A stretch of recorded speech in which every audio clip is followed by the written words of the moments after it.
Okay, let's knock these feet out. First, we're going to have to bring back our image plane. So Control Shift H to unhide. And we'll go back into our side view here. We'll have some interesting things to work on here with these feet the way they are. But I think we can manage. So let's go ahead. We will go ahead and grab these polygons here at the bottom. And the beauty is now that these are instanced, watch what happens when I select the faces on this side. And I will actually go hit the 1 key to get these flattened out.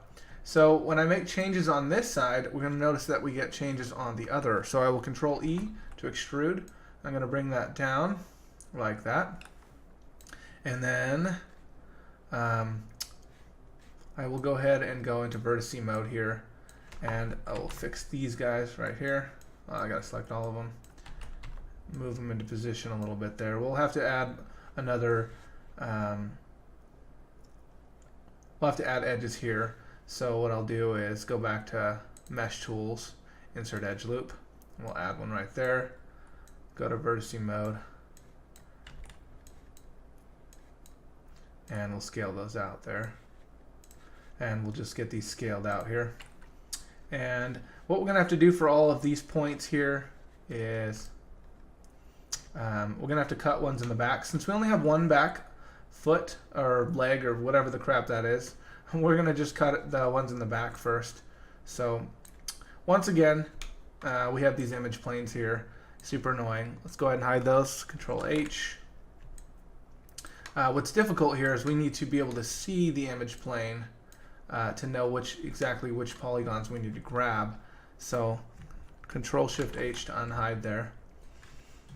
Okay, it took me a little while, but these image planes are quite annoying, and just hiding this group right here and unhiding it constantly is just not going to do it for us. So there's an easy way to get around it. In the perspective viewport here, I'm going to go Show None, and then I'm going to go Show Polygons right there. And now we get rid of our image planes, and we just have our polygons in here. And they look a little rough, but now we can see what we're dealing with here a little bit. And we'll hit 3 key here to smooth it out a little bit. We see there's definitely some work that needs to be done here. But that's okay. Right now we're going to go down and we're going to finish modeling the foot. So what we need to do is we need to extrude this right here. I'll go back to 1, and I will go ahead and pull up this viewport right here. Go into face mode and select, oh, wrong ones. Looks like, yep, that one and that one maybe. We'll try that. Looks like there's 3 in the back there. So we'll go ahead and use all of these for our extrusion. I will Control E to extrude. And I will hit the W key and I'll extrude those out. And maybe down. And I'll probably do a couple extrusions here. That way I don't have to add all those edges in. And I may even scale as we go here just a little bit. Try to get us a little bit closer to our final. There will be a lot of detail here because, as you can see in the design, there's a lot of detail. And our overall concept of the game is a highly realistic first-person shooter. So Control E again. The thing the problem to avoid is adding way too much detail way too early on in the game. Control E.